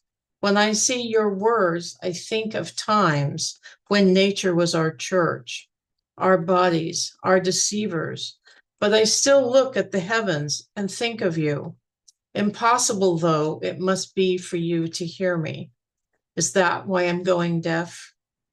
We are made from all these planets, circling in orbit, splicing our cells, and so it on continues. The Earth's rotation and your participation in the lives of planets, including ours. Thank you. Denise, thank you. I'm going to echo Hermion's calling out of the phrase "the prayers of oysters." That's a whole thing that now I'm going to start thinking about. Are they Jewish? I don't know what they're doing down there, and I need to find out and support them in whatever way they need, for that matter. Thank you so much. Great to have you here tonight, Denise. Thank you. Thanks, everyone. Round of applause for Denise. Dumar's on deck. Christopher Bogart, please welcome Bill Gaines. Hi, Bill. Hello. Hi, Rick. Hi, everybody. Thank you. I was in Denver this weekend at a launch party for this book, which is an anthology from South Broadway Press out of Denver, which I am in. And now that it's out, I'm going to go ahead and read these two poems that are in this book. And to dig Wayne, I'm reading from paper, not from the screen. So this feels different and just delightful. This is called The Dream Machine. We're a mess, a big mess, ill-conceived, dreamt up out of thin air, big ideas in a small bar. We are the smoky thoughts of cloudy-minded deities who are themselves the pointless product of a machine that built itself, not the loom of sempiternity, which weaves threads of light into carpets for the gods to sleep on while mortals struggle to brew more coffee, for the last of us awake shall become our leader. Not the pulley of every dimension, which hauls our perceptions from level to level to level to level to level. Not the clock of universal splendor, which builds nothing and measures nothing, but it has two hands, and isn't it pretty? Yup, it's a machine with no beginning, a machine of infinite complexity that builds things that don't exist, that in turn dream up things that do exist. And in between us and the machine is a whole lot of nothing. So the machine may as well not exist either. For our limits are pure, but our knowledge is not. And we are bound by what we are able to figure out and discover, or else what we are able to imagine, to dream up out of thin air, big ideas in a small bar. That is that one. The other one is called, thank you. The other one is called Crimson Monster.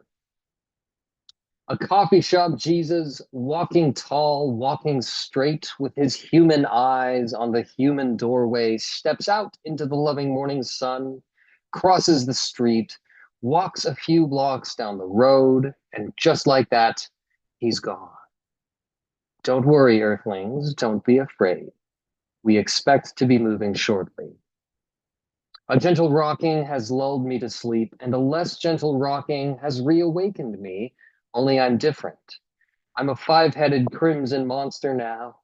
I smash cherry blossom trees into pancakes, and I smash pancakes into stars. And that's that. So that's how stars are made. Thank you, everybody.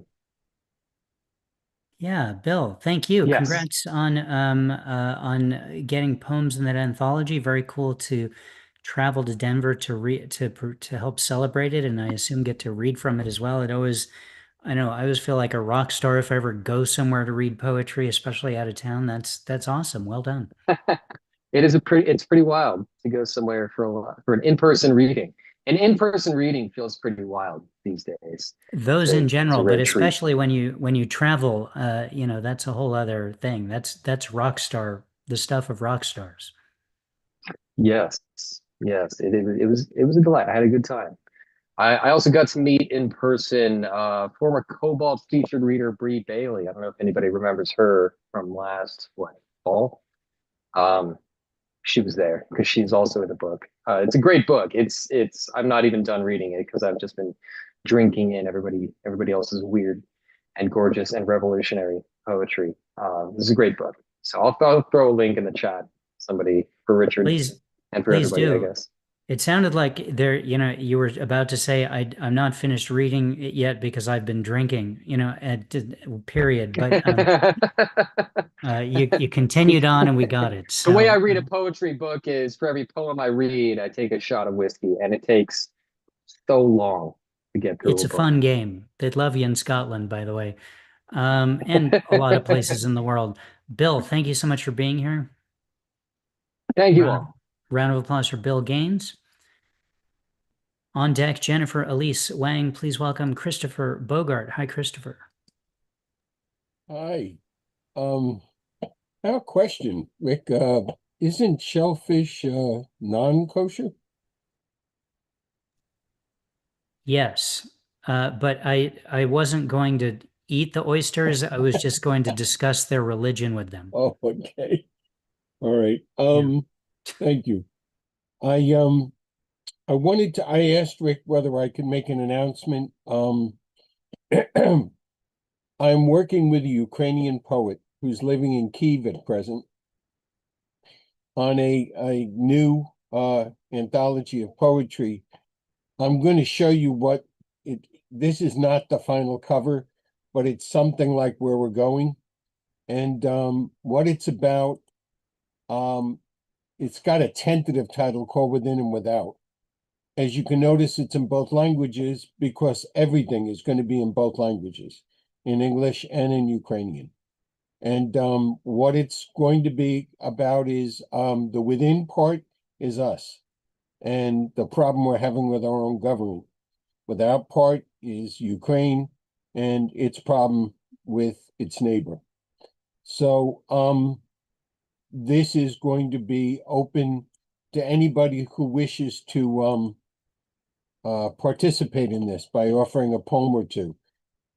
If you are interested, I would suggest you email me. I'll put my my email address in the chat, and what I will do is send you. It's like a 2 or 3 page prospectus, and it explains, what can or can't be done and what we're looking for and whatever. So that's one thing. I don't know about you, but I'm always looking for a way to try to publish something, and I figured I would offer it to anybody who's interested. The second thing is I've been working, I was telling Richard Loringer, I've been working on a book that hopefully I will have out by September 15th. This is the cover. It's a takeoff on Horton Hears a Who, and it's called Donald Hears a You. And the character here is, I'm working with an illustrator. The character here is Joe Yu. And he's called that because he lives in the US of A. At any event, I'm going to read you 2 poems from this. And as I said, they're illustrated. Another thing I'm going to ask is if you are interested in providing a blurb. I can send you a PDF copy, and if you'd write me a blurb, that would be helpful. All right, first poem from the Journal of Joe Yu. Oh, by the way, there's 2 different types of poetry here. One of them is Joe Yu talking, and the other one is poetry that has been written to melodies. There are 13 songs in this, and there's a group that is going to be doing it for the audio version. This is called Don Con. Drumpf appointed a cabinet that defied sane description. All diehard maggot nut jobs pushing maggot positions. Pistol Pete Headless changed his job from defense to war, bombing small boats in the Caribbean, killing people by the score. Puppy enthusiast Krusty Gnome brown folk up into cells, then frog walked them onto aeroplanes to be sent to Seacot Hell. Glinda McCann wrestled with teaching but never taught. She mixed politics with WWE, proving any Trump job could be bought. Bottle Blondie called Democrats commies to get injustice's front door. She'll never forget what Trump told her to do, so she had to forget the law. While roadkill enthusiast Bobby DeKay supported the Orange Tan Man, ironically traded his own needle use to promote new vaccine bans. Then there's little Stevie Wee German, who hangs around all other vermin, dives down from eaves to give Trump advice, pushing family separation and mass deportation, and reporting all who don't agree with him to ICE. Crash and Tell, coming straight from hell, wrote a book against plot against the king. When the king finally won and there was work to be done, Crash cashed out. Didn't do a damn thing. Goose-stepping short stack Egg Movino wore his turd right gear, marched through the streets of the polis of Minnie, throwing tear gas and causing fear. Little Marco Polio handled Trump's portfolio, dumping piles of lies into Ukraine, having multiple discussions with all kinds of Russians, and all done in Daddy Vladdy's game. And finally, let's not forget Elon Musk, who broke everything he could touch. Though he wasn't in the cabinet, his support was no less extravagant, but his sexual mores, not so much. And then the other poem is on page 46. Let me get to it quickly. As you know, Trump put his name on the Kennedy Center, only to have to take it off. So this was the first the shows that were about to be performed, and he renamed it the Donald J. Melodious Sam and Eric and Baronet Trump and the John F. Kennedy Center for the Performing Arts. And this was the performance schedule for 2026. A dramatic reading of Mein Kampf by Kanye West, and a canceled Kid Sock concert of his Billboard's Top Best. A musical version of the Scarlet Letter, aptly titled Mother of Pearl, with the part of the Reverend Dimsdale sung by Milton Berle. Richard Nixon's secretary Rosemary Woods using her wiles to erase at 80 words per minute Trump's name from the Epstein files. Premiere showing of Melodia, a dramatic musical, excuse me, a cinematic musicale, Up with Fascist, featuring the QAnon Chorale. A Sticky Menage reading The Art of the Steal, Krusty Gnome slideshow touring Seacot Hell for real. Lecture by Lauren Gropebert on movie audience etiquette, and a Shakespeare rendition titled John Voight is Macbeth. Fresh from their Home Depot parking lot raids, the brand new and improved The Black Masked Ice Capades.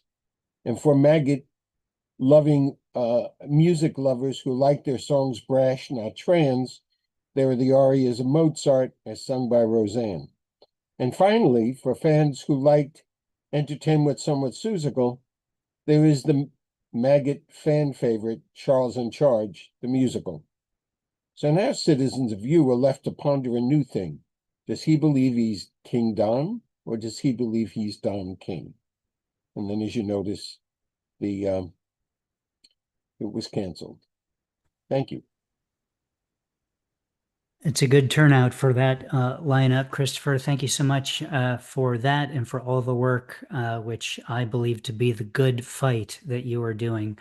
Thanks for all of that, and nice to see you again here. Round of applause for Christopher Bogart. On Deg. We've moved to the Deg portion of the evening. On Deg is Ed Potastic. Please welcome now Jennifer Elise Wang. Hello, Jennifer. Hey, I've got two. So I know last week we were talking about sonnets, and it made me think about sonnets I've written, and I came to the mortifying realization that my most recent one is 4 lines short. So not reading that one because that's being rewritten. But I look up an old sonnet, that one of the first ones I wrote back in high school, and this is called Enchantment. I know a world of magic. You can come along and journey into worlds afar.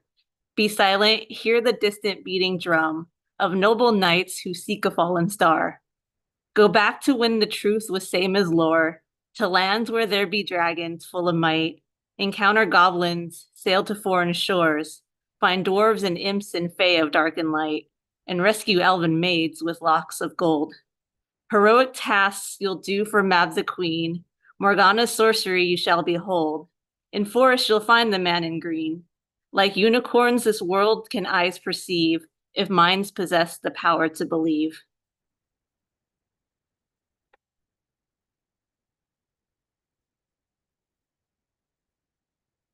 And my second one is something new-ish.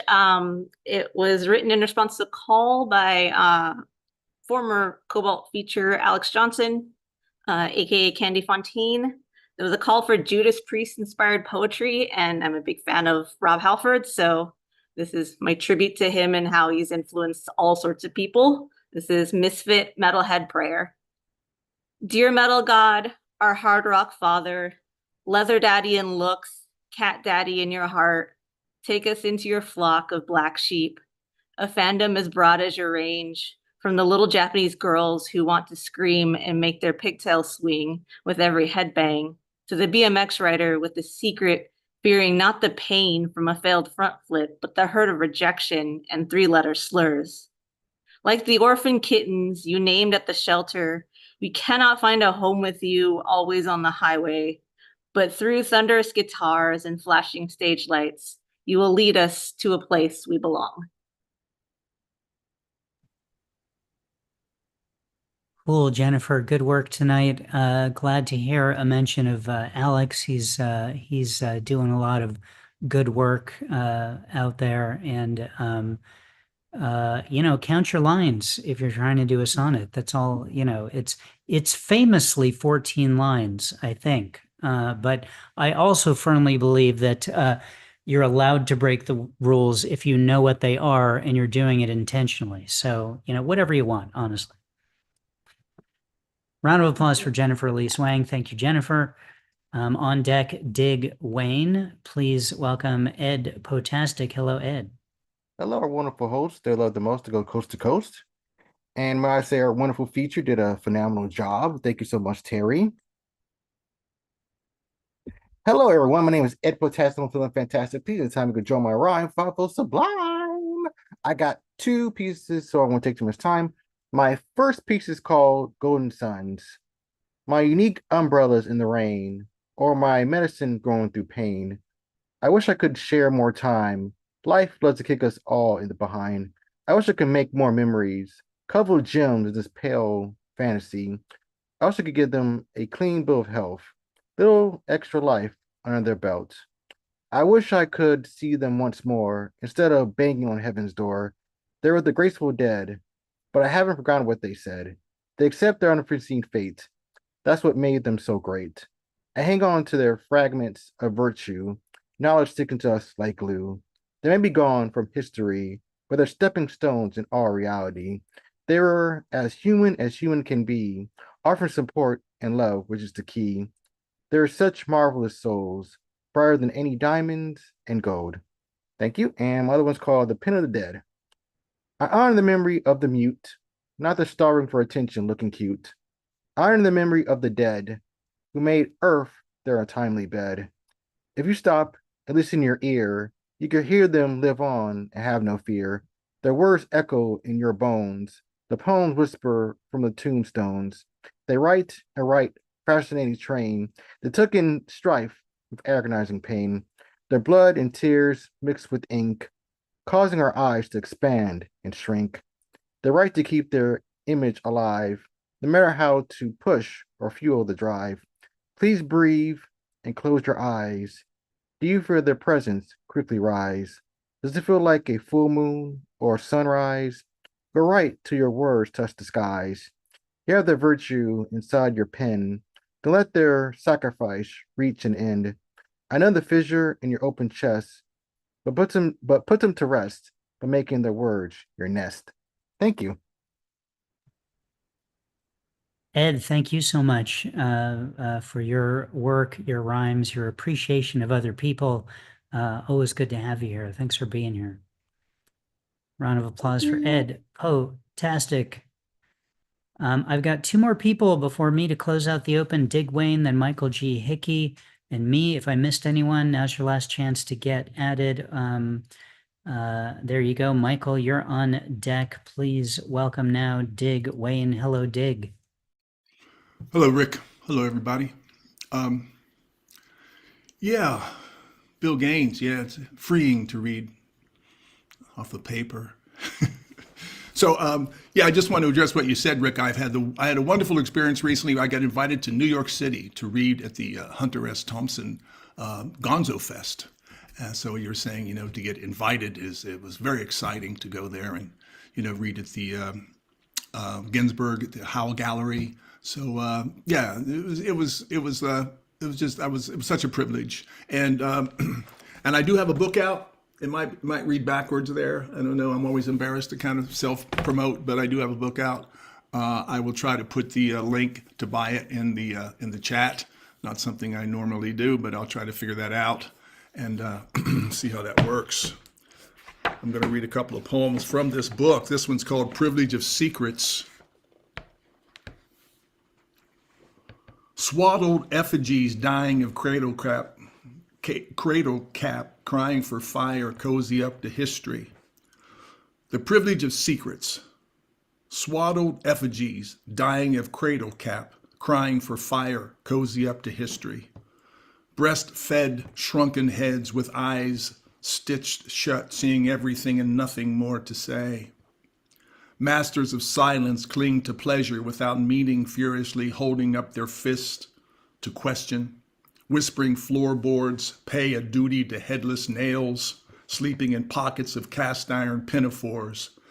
Blurts and blusters jump out of insulated safe wombs, assaulting any true nature of inquiry with a marbled fear of God. Discerning belly laughs digest privilege, smirking like grass-fed know-it-alls, keeping the good news for themselves. This one is called "The Missing Belt Loop." When I was a poet, the world begged naked on cobblestone knees. Threadbare bustles held in ruptured lives that once girdled round middle-aged laugh lines. When I was a poet, young Ivy League hoodlums slung their lungs with hip-hugging jargon, keeping their zippers wide, collars buttoned down, opaque raiment covered any remaining modesty with colorful language, sophisticated sissy blushes to nude kisses on both cheeks.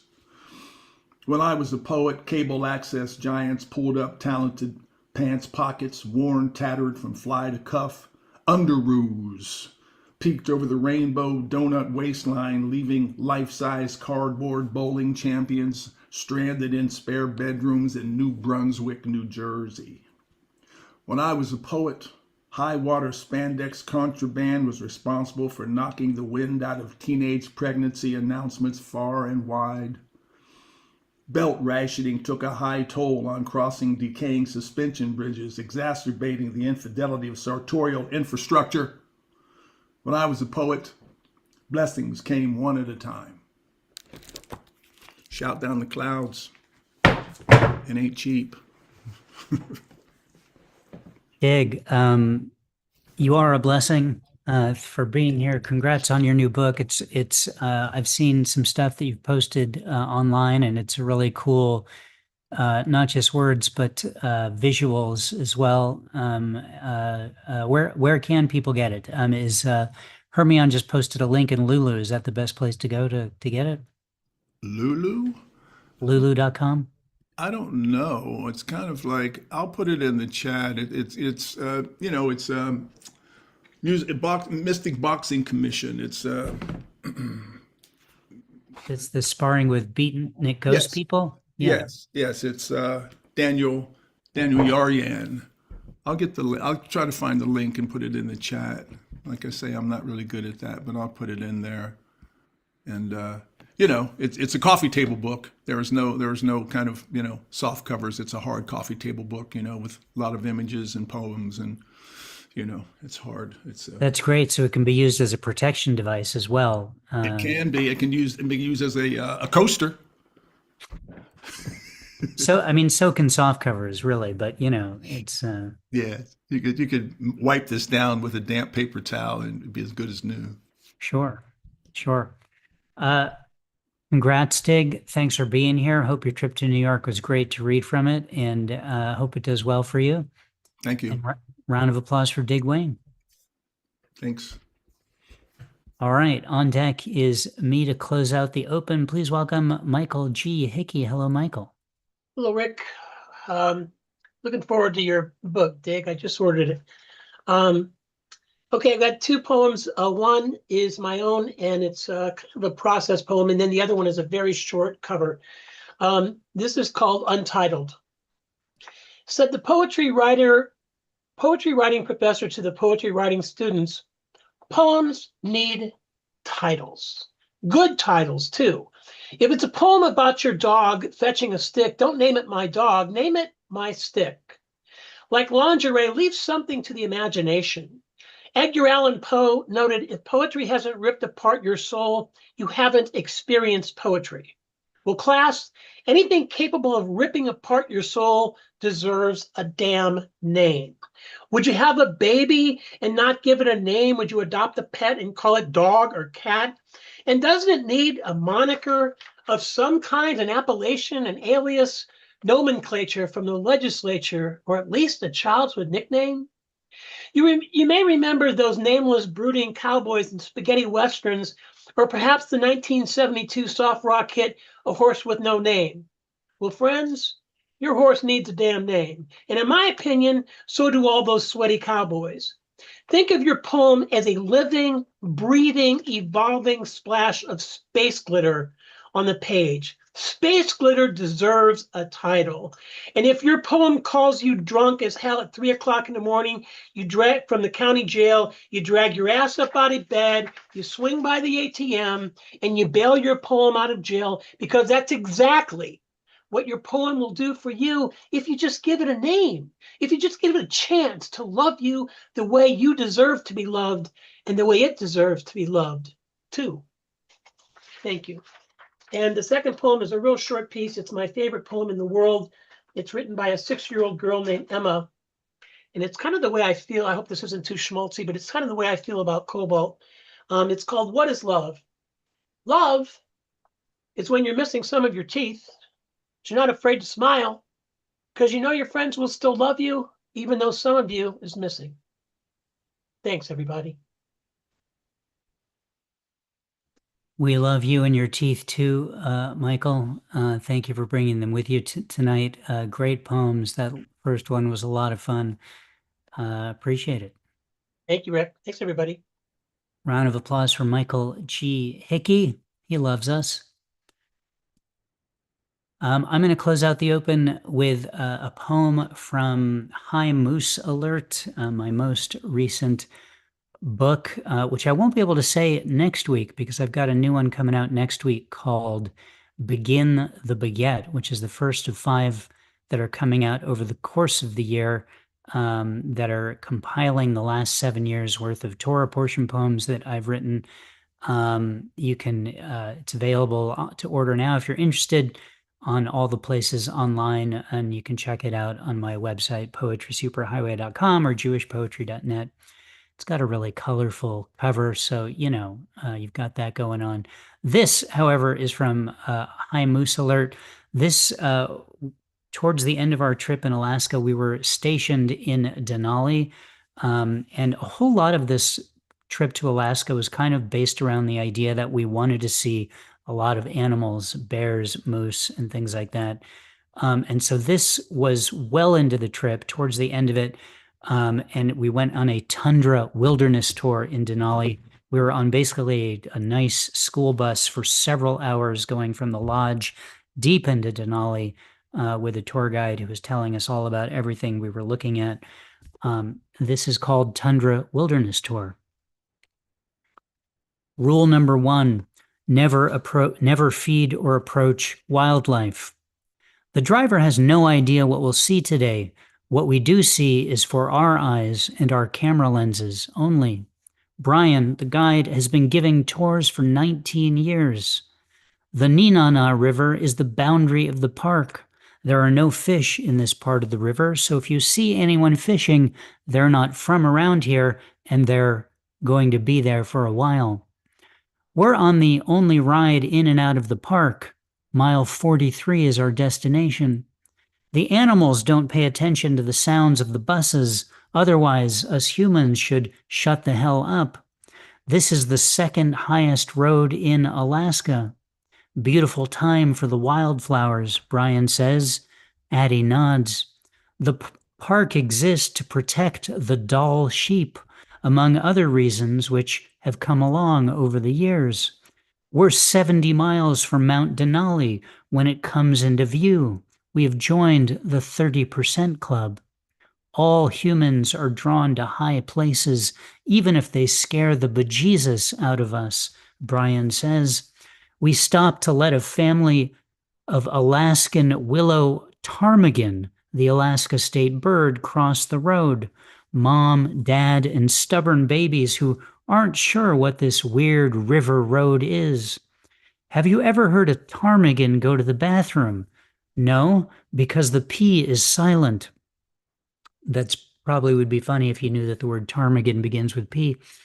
Brian tells us about the birds we are seeing as we approach a ranger station. A ranger will get on the bus at this point, the farthest we could go without a permit. Addie hears that the birds will come in the bus, the first disappointment of the day. Animals are more important than humans here. We get off the bus to see Denali, formerly known as McKinley, formerly known as Denali. A 39-mile glacier sits between two peaks.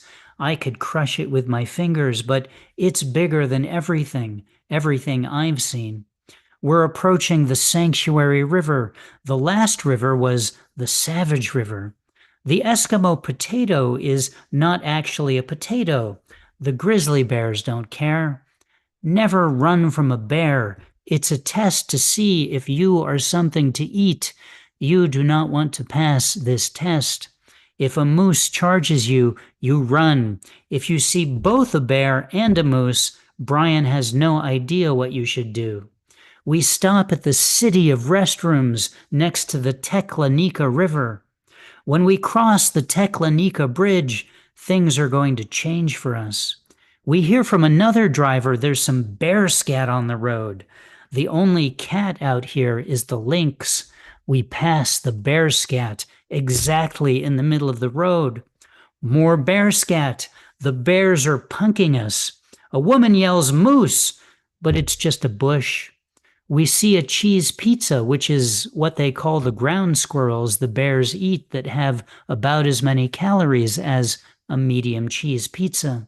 We see Denali again, this time only 50 miles away, above the chromatic mountains.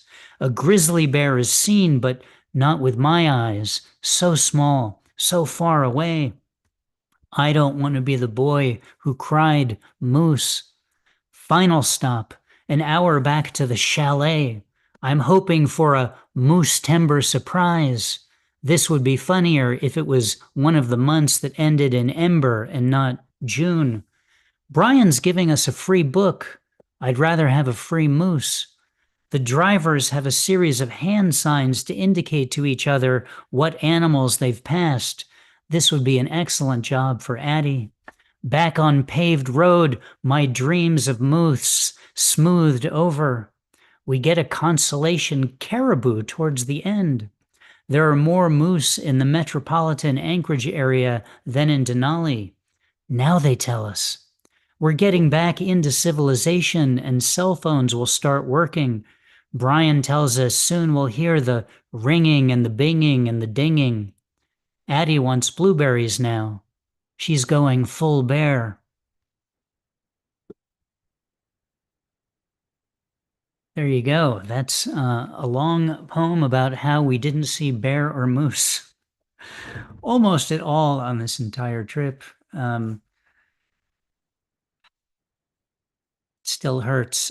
Thank you all very much for being here. Tonight was an epic night of poetry and of poets. I want to especially thank our featured reader, Terri Rose-Jertson, for being here and inspiring so many people to come and giving us a great set of poems.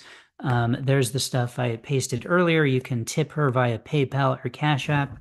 You can download her broadside there at the Cobalt Poets website. As always on that website, you can also check out the calendar of who's coming up. Next week, the poet Ying Wu will be here. Also on there, if you're not on our email list, click on email list and you can add yourself to that and get the emails that come out on Sundays and Tuesdays. And finally, there's a link to Terri's book, Chameleon Chronicles, Words Never Spoken. I'm there at the publisher, Red or Green Books. Or is it Read or Green Books? I'm not sure. It could be either. It's spelled the same in this case. Thanks, everyone. Great open reading as well. Clicking on Ask All to unmute, so feel free to do so. I did Red so. or green books. What's my reward? Huh? It's red or green, like red or green chilies of New Mexico. Thank you. Rick, did your moose poem count as a Torah poem also? In certain natural circles, yes. I didn't get the Torah poem, but I thought maybe there was like a moose Torah. Beware the uncircumcised moose, okay? I don't. Beware. I'm sorry. I'm Jewish, one generation. That it was a long poem, so I didn't want to read a second poem because you know why? Because less is more. There you go. I was assuming that his oyster observations counted as today's Torah lesson. Yes, very good. Sometimes the best Torah lesson is the one that you don't hear. Or the one that just slipped in there surreptitiously. Can't even say that word. I like the fact that Rick loves cheese. I would always take cheese over wine. So Rick, what is your favorite cheese? What's the best cheese? That's tough. No, that is tough. Because there's a whole lot of really great cheese out there. I mean, I'll tell you this without having to commit. I've already told Addie that my death meal, my last meal, is going to have to be a cheese board, like with lots of different cheeses. And I really do love them all. I love stinky cheeses, soft cheeses. Stinky cheeses. The sharpest cheddar possible, you know. Yes. Have you had goat cheese? Yeah. Yes. I love goat cheese. What about Cheese Whiz? God, that is counts. It counts. I don't know that counts as an actual cheese. That was my nickname in high school. Cheese Whiz. That was my nickname. Cheese is a state of mind. It's as low as you can get when it comes to cheese. That is below low. I think it's a state of the upper Midwest, actually. That's true. That's Yeah, an it's in the belly of atrocity. hell, dude. I'm going to have to try